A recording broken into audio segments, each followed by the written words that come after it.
serie de filme din care filmul de astăzi face parte.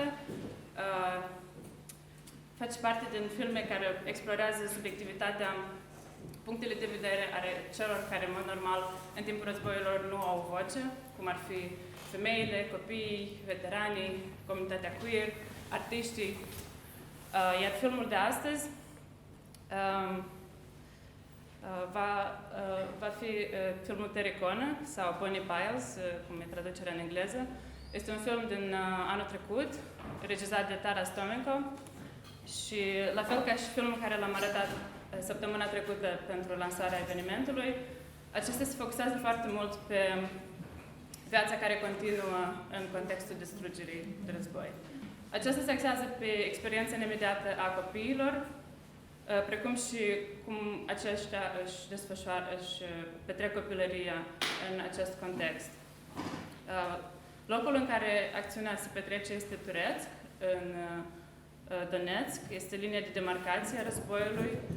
Este un context în care viața de război aproape că a devenit o chestie de rutină.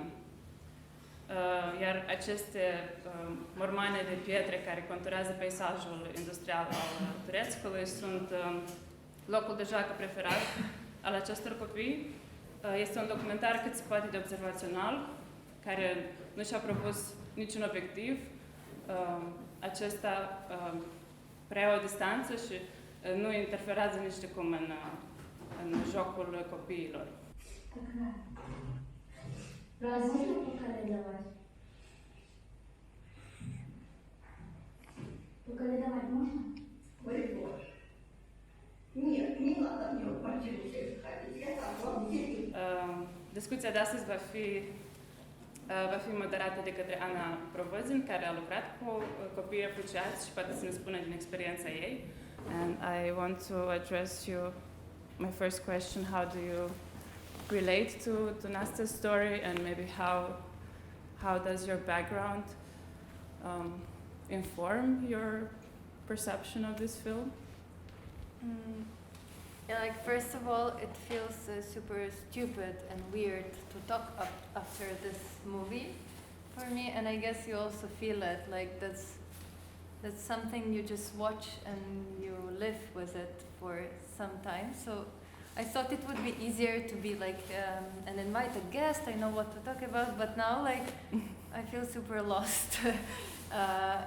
And yeah, I guess it's kind of shared feeling in this room that you need some time to be quiet after what you saw. But yeah, in general, like the hardest part about working with kids and about seeing Nastya, for example, on the screen is that you get so attached to them and you care so much about their lives that it's not just your work, you know. Like we work a lot with teenagers, with like children from 9 to 17 who fled Ukraine, who evacuated Ukraine when the full-scale invasion started. I guess like the very big problem for children in all this situation is when the war comes, their development is kind of stopped because they stop going to school, they stop having like their social circle they used to, like they get detached from their friends, like their life is kind of ruined in a way. Like you don't see it from the movie that much because it still feels like, yeah, but they keep singing and they keep jumping and la la la, but the issue is that they stop this development they should have as children, as teenagers. Like they have to have like this social circle, they have to have like all these connections, they have to have like education in order to develop. And that's what you also see in the movie, like it's a stagnation. Like it's the same speed, it's like it's very slow, and she's just like, she is singing her favorite songs, she's playing, like she's talking to her friend, etc. But it's like a vicious cycle, so it seems like her life now is a bit like this. And also with each episode she becomes like sadder and older in a way. She becomes more as an adult. And that's what I also noticed very often in the kids that come to our center, that fled Ukraine and that now live in Moldova. Like one day they came and they were like super serious, like adults, taking a lot of responsibilities on them. And they were like very not childish at all. They were using like very specific war terminology. They were like, you know, like super responsible in their like 10, 11 years old age. But then like in 5 minutes, they're like jumping. They're like destroying our center. They're just like playing with everything. They're like fighting with pillows and stuff like this. Like they get super crazy and childish and like you would never think these are the kids of the war. Мне очень понравилось, что нет какого-то закрытого конца. То есть автор фильма, он ее не пригвоздил к чему-то, не дал ей одну дорогу. Либо вот к одному, либо ты сделаешь такой выбор, такой, либо такой. То есть у нее осталась множественность выборов. И в этом действительно будущее. Поэтому я думаю, что чем больше мы им дадим выбора, тем лучше будет. Чтобы они видели разное, видели многое и учились понимать себя.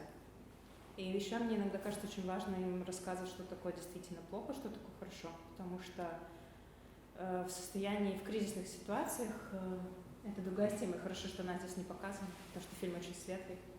Во время войны встречаются очень разные, в том числе и с детьми, и у них смещается фокус на то, что такое хорошо, что такое плохо. То есть если в мирное время это, допустим, буллинг, да, то в военное время это что-то совсем другое.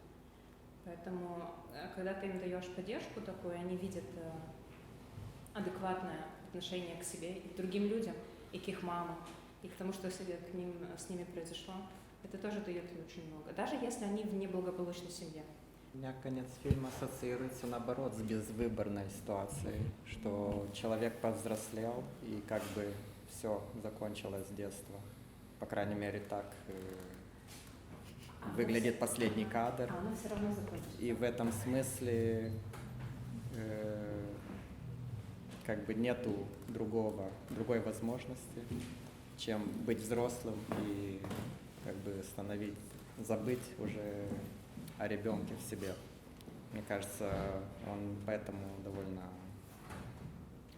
грустный финал, потому что потеряно уже это детство, в принципе, которое мы видели в течение фильма.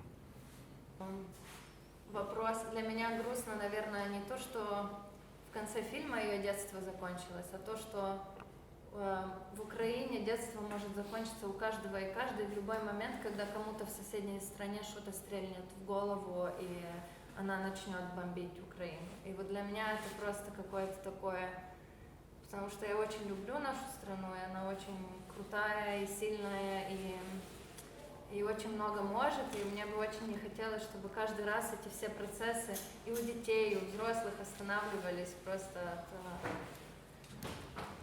от какой-то чьей-то дурости и глупости, и, ну, как бы от абсолютно какой-то, не знаю, террористической страны, которая творит такое с Украиной. On that note, we want to thank you for all the work you do at the Universitate, and also to all the women in the room who do this work. Thanks for being with us.